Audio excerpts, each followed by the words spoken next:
Hello everyone, it's my simple lifestyle. আমি শ্রাবন্তী আর আমার আজকে সারা দিনের সাথে তোমাদেরকে জানাচ্ছি বুক ভরা ভালোবাসা। তো বন্ধুরা, আশা করছি সবাই ভীষণ ভালো আছে আর আমিও অনেক ভালো আছি।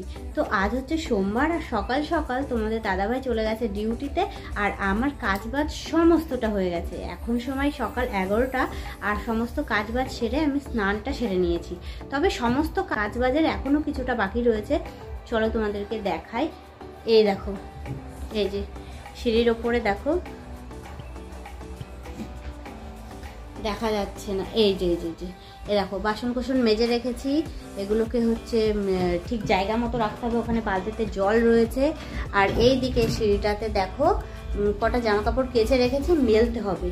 কিন্তু যেহেতু এখন সময় সকাল 11টা, সেহেতু মানে খাওয়া দাওয়া করবো। সকাল দিয়ে এখনও কিছু খাওয়া দাওয়া করা হয়নি, মানে সকালে চা বিস্কুট খেয়েছিলাম। তো এখন আমি আর ছেলে দুজন মিলে খাওয়া দাওয়া করবো। খাওয়া দাওয়াটা সেরে তারপরে ওই বাদ বাকি কাজগুলো করবো। তো চলো আজকে কি রান্না করেছি সকাল সকাল। তো এই দেখো বন্ধুরা, এখানে রয়েছে আমাদের রান্না বান্না। এ দেখো, এইখানে অল্প একটু রয়েছে হচ্ছে কলার খোসা বাটা। কালকের ব্লগে তোমরা দেখেছিলে, ঠিক আছে, যে কলার খোসা আমি রেখে দিয়েছিলাম। তো এই যে কলার খোসা বাটা করেছি। আর এইখানে দেখো, কালকে তোমাদের দাদাভাই হাট থেকে পাঙ্গাস ট্যাংরা মাছ নিয়ে এসেছিল, তো সেই মাছ আলু দিয়ে মাংস করে কষা কষা করে ঝোল করেছি।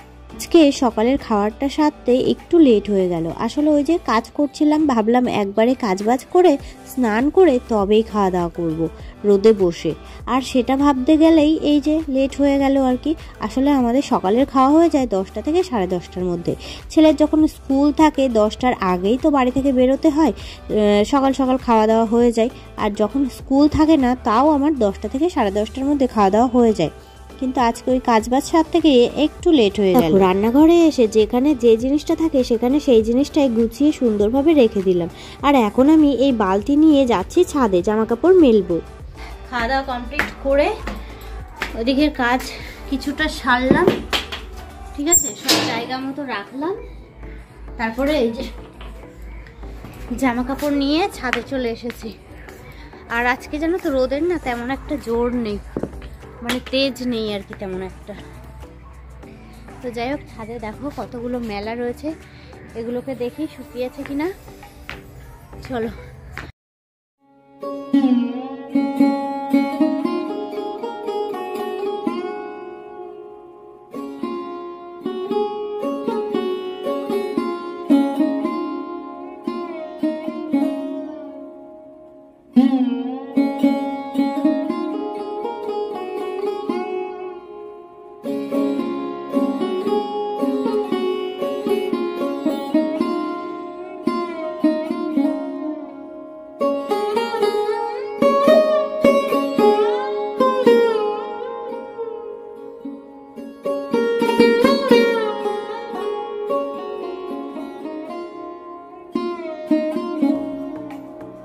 হলো আপাতত।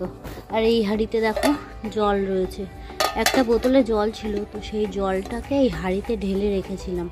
আর ওই দেখো ওদিকে বোতল টোতল সব পরিষ্কার করেছি, এক ব্যাগ বোতল আজকে পরিষ্কার করলাম। হাঁড়িটাকে রোদে দিলাম, একটুখানি গরম হয়ে যাক জলটা। তো এক ব্যাগ বোতল পরিষ্কার করেছি। আর বাড়িতে এই হাঁড়িতে জল ছাড়া আর জলও নেই। দেখি জল আনতে যাই কিনা। জল তো নেইও, ওই হাঁড়িতে যেটুকু জল আছে ওটুকুই জল। তো কি বলো তো, মেন সমস্যা হচ্ছে স্কুল মাঠে জল আনতে যাওয়া না আমার ঠিক ভাল লাগে না, মানে ইচ্ছা করে না যেতে। কারণ কি, স্কুল মাঠে দুটো দোকান রয়েছে, চায়ের দোকান। আর চায়ের দোকানে মানে এত লোকজন বসে থাকে, আর গেলে না সবাই হা করে তাকিয়ে থাকে। মানে এমন মনে হয় যে তুমি হয়তো কোনো একটা সুপারস্টার বা একটা, যাই হোক, তোমাকে কেউ কখনো দেখেনি বা অনেক দিন তোমাকে কেউ দেখেনি। তো যার কারণে ওরা এমনভাবে তাকিয়ে থাকে। আরে বাবা, আমি একটা পাড়ার বউ, তো জল আনতে যাব না, কিন্তু ওরা এমনভাবে তাকায়, সে যেন যেতে ইচ্ছা করে না, ভালো লাগে না। তখন নিজেকে যেন কেমন একটা জানি লাগে।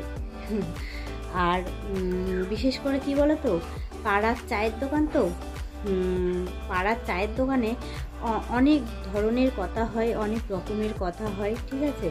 মানে সবাই বলে মেয়েরা নাকি পাচা করে, কিন্তু ছেলেরাও যে কতটা পাচা করে সেটা পাড়ায় পাড়ায় যেসব চায়ের দোকান রয়েছে সেই সমস্ত চায়ের দোকানে গেলেই বোঝা যাবে যে ছেলেরাও কতটা পাচা করতে পারে, মানে মেয়েদের থেকেও ফাস্ট। কালকে তোমাদের দাদাভাই, আমি বলছিলাম না কালকের ব্লগে যে তোমাদের দাদাভাই গেছিল বিলের দিকে আর বিল থেকে মাছ এনেছিল, তো ওই বিলের ধারে গেছিল আর চায়ের দোকানেও গেছিল সকালবেলা, মানে চায়ের দোকান ক্রস করে বিলে যেতে হয়, তো ওখানে দাঁড়িয়ে চা খাচ্ছিল আর তখনই কত রকমের কথা, সেটাই বাড়ি এসে আমাকে বলছিল জানো তো, যে চায়ের দোকানে গেলে বোঝা যায় যে পাড়ার কার কি হয়েছে, কার কি হয়নি, কে কার সাথে কি আছে, কার সাথে কোন রিলেশনে আছে, কে চলে যাচ্ছে, কার বাড়ি গন্ডগোল হচ্ছে, কার বাড়ি খুব ভালো আছে, তারা কে অসুস্থ, মানে যত রকমের খবর আছে ওই চায়ের দোকানগুলোতে হয়। তো যার কারণে কি আর বলবো, আমার যেতে ইচ্ছা করে না, ওই সবাই ওইভাবে তাকায় বলে। তো আমি যখন জল আনতে যাই, কখন বলো তো, আমি যাই ওই 2:30 3টে এরকম নাগাদ যাই। এরকম সময় গেলে কি হয়, দোকানগুলো বন্ধ থাকে, দোকানে কোনো লোক থাকে না, আর স্কুল মাঠ পুরো ফাঁকা থাকে। কর্ম তো সকালেই হয়ে গেছে, বসে বসে ভিডিও এডিট করছিলাম, হঠাৎ করে কেমন জানি খিদে পেয়ে গেল। তারপরে ভাবলাম চলো একটু কলা খাই। আর এই কলাগুলো জানো তো আমাদেরই গাছের কলা, এই কারখানার পিছনে এই কটা কলা গাছ রয়েছে আর সেখানেই হয়েছিল। তবে আমি যখন বাপের বাড়িতে ছিলাম তখন তোমাদের দাদাভাই পেরে রেখেছিল। তো দেখো স্কুল মাঠ পুরো ফাঁকা, একটা চায়ের দোকান, একটা চায়ের দোকান, ঠিক আছে। এখন সময় দুপুর 2টো, তো পুরো ফাঁকা হয়েছে, একাই একজন বসে রয়েছে। তো চলো জল নিই, জলের ব্যাগ। আমার বর যে সময় বাড়িতে আসে সেই সময় আর ইচ্ছা হয় না ওই ঠান্ডার মধ্যে বেরিয়ে আবার জল আনতে আসি। তো ভাবলাম এখন দুপুরবেলা কেউ নেই, মানে স্কুল মাঠ ফাঁকা, চলো জলটা নিয়েই আসি।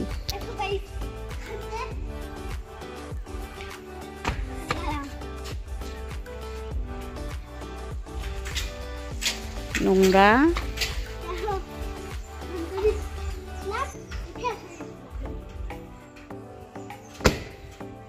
ঠিক আছে, কল টেনে দে একটু,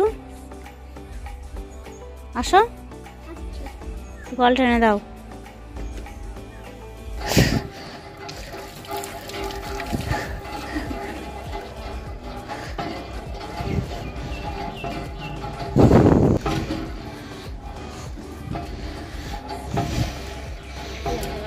জল নিয়ে চলে এসেছি আর এই দেখো বোতলগুলো এখন বের করে রাখছি। বোতল কটা বের করে সুন্দর করে গুছিয়ে রাখছি আর এদিকে প্যাকেটটাও প্যাকেটের জায়গায় রেখে দেবো। দেখো সময়ের কাজ সময়ে করলে কিন্তু অসুবিধা হয় না। তো ফাইনালি জল নিয়ে আসলাম, দেখতে তো পেলেই। আর স্কুল মাঠ দেখলে বললাম না এই টাইমে ফাঁকা থাকে, মানে সকাল টাইম আর হচ্ছে বিকেল টাইম, সন্ধে টাইম, এই টাইমগুলোতেই মানুষ জল আনতে যায় সাধারণত। বিকেলবেলা একটু জল আনতে যায়, মানুষের সাথে দেখা হয়, কথা হয়, বাট বিকেলবেলা ওই স্কুল মাঠের দিকে যাওয়ার মতো নেই, মানে এত লোক আর এমনভাবে দেখবে সে আর কি বলবো। তো যাই হোক জল আনা কমপ্লিট হয়ে গেছে, এখন আমি একটু ছাদে যাব, ছাদে গিয়ে যে কটা জামাকাপড় শুকিয়েছে সে কটা তুলে নিয়ে আসবো। আজকের দিনটা কেমন একটা ম্যাড়মেড়ে টাইপের, মানে রোদ্দুর নেই, কিচ্ছু নেই, কেমন একটা জানি লাগছে। একটু অপরিষ্কার ছিল, তো ভাবলাম এখন তো বসেই থাকতে হবে, তো বসে থাকার থেকে আমি এই কাজটা গুছিয়ে নিই, মানে ছাদটাকে একটু পরিষ্কার করে নিই। রবিবার দিন তোমাদের দাদাভাই বাড়ি ছিল আর এই আম গাছটা থেকেই আম কাঠগুলো ভেঙেছিল, তো কাঠগুলো ছড়িয়ে ছিটিয়ে এদিক ওদিক হয়ে রয়েছে, তো কাঠগুলোকে সাইজ করে রেখে ছাদটাকে পরিষ্কার করে ঝাড় দিয়ে নিলাম। দেখো কোনো কিছু যদি একটু নোংরা হয়ে থাকে না, দেখতে কিন্তু খুবই খারাপ লাগে, কিন্তু সেই জিনিসটাকেই যদি সুন্দর করে গুছিয়ে পরিপাটি করে রাখা যায় পরিষ্কার করে, তাহলে কিন্তু দেখতে খুব সুন্দর লাগে। তো গাইস ফাইনালি দুপুরবেলা একটুখানি শুয়েছিলাম আর এখন বাজে হচ্ছে 4:30, 4:30 নয়, এখন 4:45 বাজে। তো এখন আমি ছাদে চলে এসেছি আর দুপুরবেলা ছাদটাকে ঝাড় দিয়েছি। দেখো কি সুন্দর পরিষ্কার পরিচ্ছন্ন ছাদ একদম। আর ওই যে কাঠকটাকে ভেঙে সুন্দর করে গুছিয়ে ওখানটাই রেখেছি। দেখো বন্ধুরা আজকের এই ভিডিওটা তোমাদের কেমন লাগলো অবশ্যই কিন্তু কমেন্টে জানিও। ভালো লাগলে লাইক করে দিও আর আমার এই ছোট্ট চ্যানেলটাকে সাবস্ক্রাইব করে বেল বাটনটা অল করে দিও, যাতে করে আমার চ্যানেলে নতুন নতুন ভিডিও আপলোড হওয়ার সাথে সাথেই তোমার কাছে নোটিফিকেশন চলে যায়। বলে আজ তবে এইটুকু থাক, বাকি কথা কাল হবে।